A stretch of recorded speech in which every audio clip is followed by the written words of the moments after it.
Gaurko programan, autosufizientzia energetikorantz abian jarri dituzten esperientzia batzuk ezagutuko ditugu. Goiener kooperatiba eta Araiako herria batik bat. Hasteko, Maitane Harri elkarrizketatuko du. Transizio energetiko, ekofeministaren aldeko emakumeen sareko kidea. Bueno, jakin badakigu, eredu energetikoa ez dela jasangarria.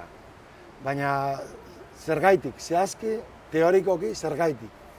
Bueno, jasangarria baino, guk gure aldetik esaten duguna da eredu arazo bat dagoela. Eta arazoa ez dela bakarrik jasangarritasuna alde batetik bai, erregai fosilak agortzen ari dira, eta berriztagarrirako beharrezkoak diren materialak eta abar ere agortzen ari dira, eta horrek ere badakar bere ordain ekologikoa, baina horretaz aparte guk aztertzen duguna da bereziki hor badagoela arazo demokratiko bat. Energia sortzeko eta kontsumitzeko fase guztietan.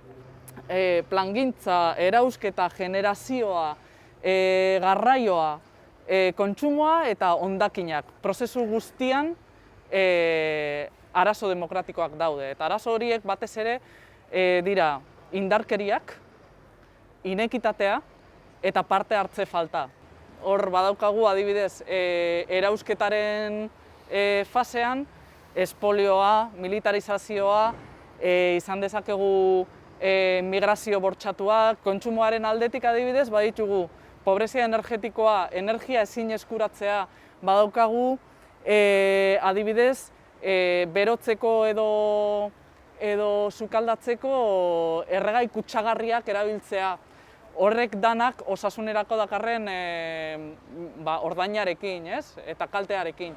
Hor protestak daude, hor arazo demokratiko bat dago, indigenak daude hor protesta horietan. Ze gertatzen da, euren lurraldea, kanpotik etorritako proiektu batek kanporatu egin dituela, inongo kontsultarik egin gabe legez izan behar den bezala. Eta horiek dira, guretzat inpaktu mota horiek, sozialak eta ekologikoak biak, dira oso importanteak eta landu beharrekoak energia trantsizioari buruz hitz egiten dugunean. Azkenean, oligopolioa daukaten enpresa horiek, saltzen ari dira eredu aldaketa bat, baina non demokrazia hutsune handiak dituen, ezta? Claro, eske hor egiten ari garena da, energia fosiletatik iturri berriztagarrietara pasatu, baina eredua aldatu gabe. Eta eredu horren muinean, erdigunean zer dago? Energia ez dela eskubide bat bezala hartzen, ez bada negozio bat bezala. Orduan, enpresek egiten dute etekinak babestu, etekinak bermatu eta handitu alden heinean. Horren aldean, zer egin dezakegu? Guk ulertzen dugu energia eskubide bat dela. Eta energia eskubide bat den aldetik, eskubidea esaten dugu beharrezkoa dalako, ezinbestekoa dalako bizitza duinak eraikitzeko. Eta gainera, ekonomiaren eta gizartearen antolakuntzaren erdigunean dagoelako. Ez dago modurik gizarte bat, bizitza bat antolatzeko energia kontuan izan barik. Orduan, bultzatu nahi duguna da denok informatu, denok ahaldundu eta denok parte hartu. Trantsizio energetiko ekofeminista baten aldeko emakumeen sarea parte hartzen dugu, eta hortik ere gabiltza lan xumea egiten, baina hortik atera dira ekimen batzuk, adibidez, En energia no sin mujeres izeneko ekimen bat, eta horrek izan du jarraipena. Eta gero, identitate printzipio batzuk adostu genituen, eta horritz egiten da, adibidez, energia eskuragarria izan behar dela pertsona guztientzat, burujabetza gauzatzeko kolektiboak, parte hartzeko sistemak, ekonomia sozial eta solidaria bultzatu behar direla, inpaktuak murriztu egin behar direla, ahalik eta gehien, ez bakarrik sozialak, ez bada ekologikoak ere bai, eta hor planetak mugak dituela onartu beharra dago. Genero ekitatea ere bultzatu nahi dugu sektore horretan, emakumeen presentzia askoz ere murritzagoa da gizonena baino. Hezkuntzaren aldetik sustatu energiaren inguruko kultura bat jendartean zabaltzea, gardentasun eza, oso arazo handia da energiaren arloan, eta hori da enpresek nahi duten zeozer, gero eta gardentasun gutxiago izan, informazio gutxiago, partaidetza gutxiago, euren aldetik kontrol handiago. Orduan horrekin apurtu nahi dugu, ez? Energiaren inguruko kultura berri bat sortu. Eta gero mugikortasun eta hirigintza aldetik, mugikortasun eta hirigintza eredu ekofeministak eta zaurgarrienak diren kolektiboetara begira pentsatzea, ez? Eta azkenik saregintza sustatzea.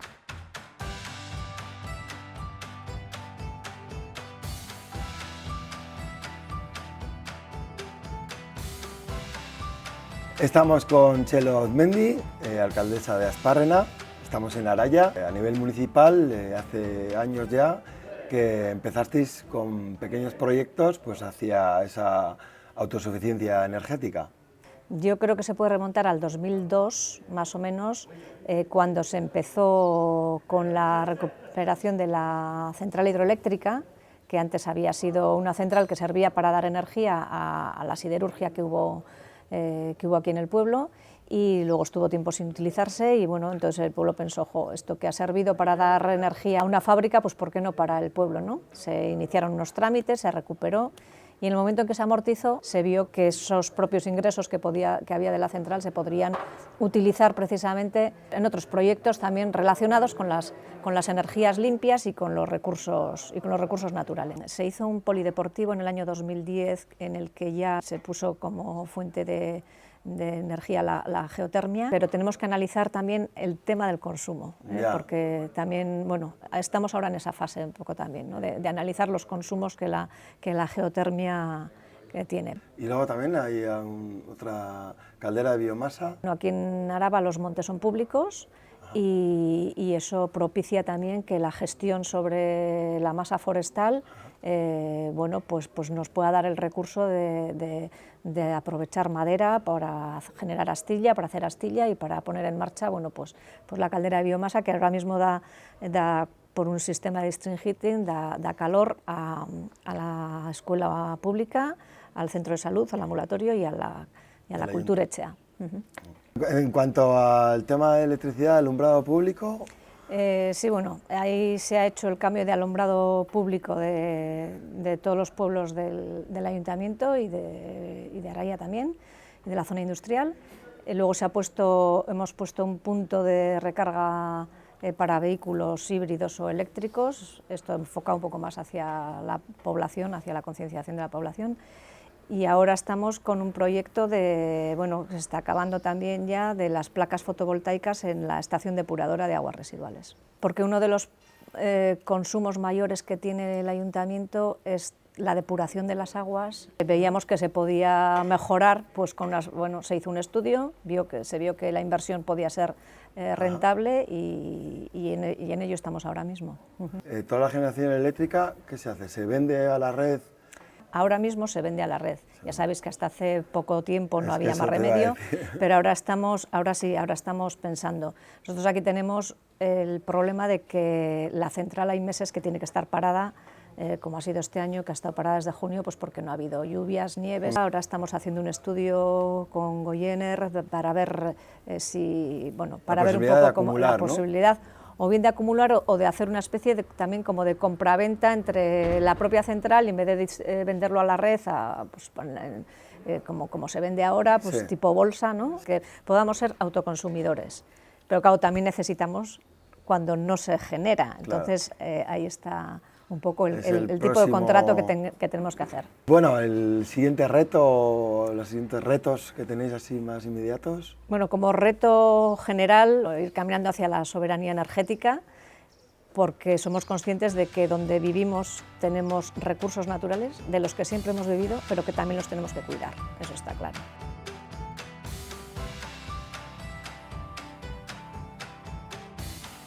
Ane Gabilarekin gaude, Goienerreko kidea. Eta, bueno, Goiener energia berriztagarria sortzeko eta kontsumitzeko kooperatiba bat da. Kontatuko zeniguke energia sektore ohikoan nola dagoen? Energia sektorea gaur egun daukan, arazo handiena izango litzateke esku gutxitan dagoela, ez? Eta azken finean, esku gutxitan egotea esan nahi du kontrola, esku gutxi horiek daukatela, eta deitzen duguna oligopolio baten menpe dago, ez? Herritarrok ez daukagula kontrolik, ez daukagu eredu aldatzeko ahalmenik, ez? Eta orduan, energia sektorea gaur egun bideratzeko edo aldatzeko aukera askorik ez daukagula.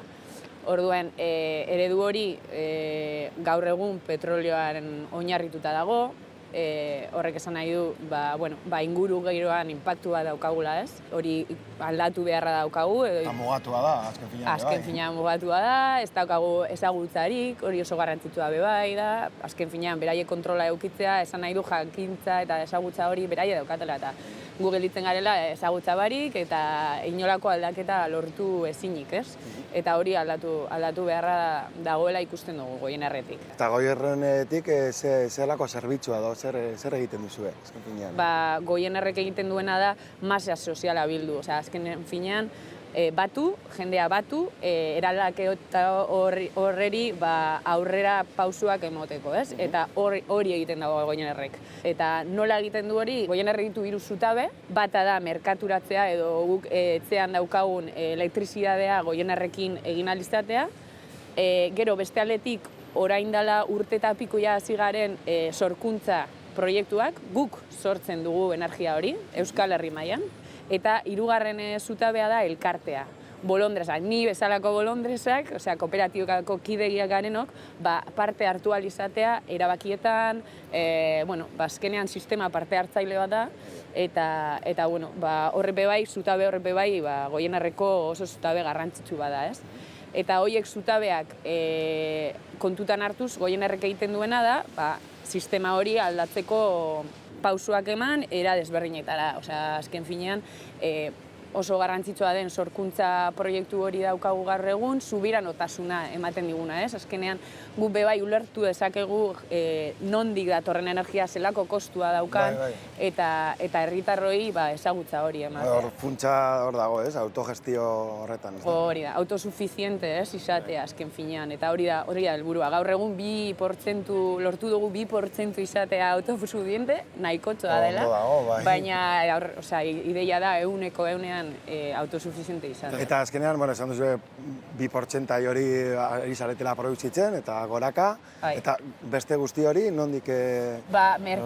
Gaur egungo merkatu elektrikora goaz erostera, baina beti berriztagarria izan behar da. Beste batzuek sortua, baina berriztagarria. Hori 100%... Pakete berriztagarriatik hartzen duzu. 100% izan behar da berriztagarria. GDO deitzen diren tituluak erosten ditugu. Presio azkenean desberdin bat, ere bai? Ez, energia berez dauka presio berdina, baina gero GDO horiek bai direla kostua daukate, eta beste batzuek igual ez dute erosten, eta guk bai, 100% berriztagarri izateko kontsumitzen dugun elektrizitate hori. Baina azkenean lortzen duzue bezeroen kuotak eta mantentzea beste transnazionalak bezala, ez da? Hori, azkenean irabazi gabeko entitatea da, hor dago funtse gehiena, margenik ez diogula sartzen, margena sartzen da, berez egitura mantentzeko, baina ez diozu ekstrarik jartzen, hori oso garrantzitsua da. Eta honaino iritsi da gaurko saioa. Gaur, energia eredu jasangarri baterako transizioa egiteko alternatibak ezagutu ditugu. Prozesu horri pertsonalki edo kolektiboki ekarpena egin aldiogu. Goiener kooperatiba bezalako ekimenetan, gizarte mugimenduetan, edo udalmailako instalazioak martxan jartzen dituzten tokiko politiketan. Eredu energetikoaren aldaketa beharrezkoa eta premiazkoa da. Eta guztion ardura izan beharko litzateke. Badira bideak, ibili gaitezen.